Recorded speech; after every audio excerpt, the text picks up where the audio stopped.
தற்போது சமாதான ஏஜி சபையின் தலைமை போதகர் பாஸ்டர் ஆர் கிளாரன்ஸ் மருதையா அவர்கள் தேவனுடைய செய்தியை கொண்டு வருவார்கள். கிறிஸ்துவுக்குள் அன்பானவர்களே, இந்த நாளிலேயும் இந்த ஊடகத்தின் மூலமாக உங்களை சந்திப்பதில் மகிழ்ச்சி அடைகிறேன்.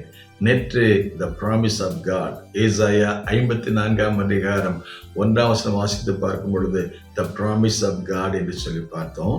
இன்றைக்கு ஏசாயா புஸ்தகம் 54 அதிகாரம் 2 வாசித்து பார்க்கும் பொழுது த பிளான் ஆஃப் காட், தேவனுடைய திட்டம் நம்முடைய வாழ்க்கையில் என்ன?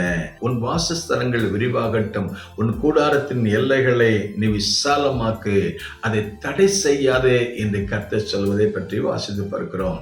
முதல் குடும்பத்தை ஏற்படுத்தின ஆண்டவர் ஆதாம் ஏவாளை உண்டு பண்ணி 2 பேரை இணைத்து அவர்களுக்கு கொடுத்த ஆசீர்வாதம் என்னவென்றால், நீங்கள் பலுக வேண்டும், பெருக வேண்டும், பூமியை நிரப்ப வேண்டும் என்றுதான் ஆண்டவர்களுக்கு கட்டளையிட்டார். இன்றைக்கும் தெய்வ சித்தம் நாம வளரணும், நாம பெருகணும். ஆகவே அவர் நம்முடைய வளர்ச்சியிலே அவர் மகிழ்ச்சி இருக்கிறார், நம்முடைய பெருக்கத்திலே அவர் சந்தோஷப்படுகிறார். அதுதான் தேவனுடைய திட்டம்.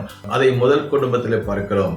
அதோடு கூட ஒவ்வொரு நம்முடைய பிதாக்களுடையதான வாழ்க்கையிலே, ஆபிரகாமுடைய வாழ்க்கையிலே வளர வேண்டும், பெருக வேண்டும். புதிய ஏற்பாட்டிலே இயேசு கிறிஸ்துவுடைய வாழ்க்கையிலே தனிப்பட்ட வாழ்க்கையை கவனித்து பார்க்கும் பொழுது இயேசுவானவர் ஞானத்திலே, வளர்த்தியிலே, தேவ கிருபையிலே, மனுஷ தயவிலே அதிகமாக விருத்தி அடைந்தார். நாம் வளருவதிலே எதிலே வளர வேண்டும்? Physically we have to grow, spiritually we have to grow, financially we have to grow. ஆவியிலே, ஆத்துமாவிலே, சரீரத்திலே, பொருளாதாரத்திலே, குடும்பத்திலே, வேலையிலே, ஊழியத்திலே நாம் வளர்வதிலே கர்த்தர் மகிழ்ச்சி இருக்கிறார். நம்முடைய வளர்ச்சியிலே தடை செய்யாதபடி ஜெப எல்லைக்கு ஒரு விரிவாக்கம் இருக்கட்டும், தியான எல்லைக்கு ஒரு விரிவாக்கம் இருக்கட்டும். இதுதான் master plan. God's master plan is in place. ஆகவே இந்த நிகழ்ச்சியை கவனிக்கிற அருமையான தேவனுடைய பிள்ளைகளே, ஆண்டவர் நாம் வளருவதிலே, பெருகுவதிலே மகிழ்ச்சி இருக்கிறார். இது தேவ சித்தம், இது தேவ திட்டம். இந்த திட்டத்திற்கு நாம் அவரோடு இசைந்து, அவரோடு இணைந்து நாம் இருப்போம். எனால் நீங்கள் என்னிலும் என் வார்த்தை உங்களிலும் நிலைத்திருந்தால் நீங்கள் கேட்டுக்கொள்வது எதுவோ அது உங்களுக்கு செய்யப்படும். நீங்கள் கனி கொடுக்கும்படி என்னிலே நிலைத்திருங்கள். நல்ல கனிகளை கொடுப்பீர்கள், மிகுந்த கனிகளை கொடுப்பீர்கள், அதிக கனிகளை கொடுப்பீர்கள். ஆகவே ஆண்டுடைய திட்டத்தை அறிந்து நம்முடைய வாழ்க்கையை நாம் அமைத்துக் கொள்ளுவோம்.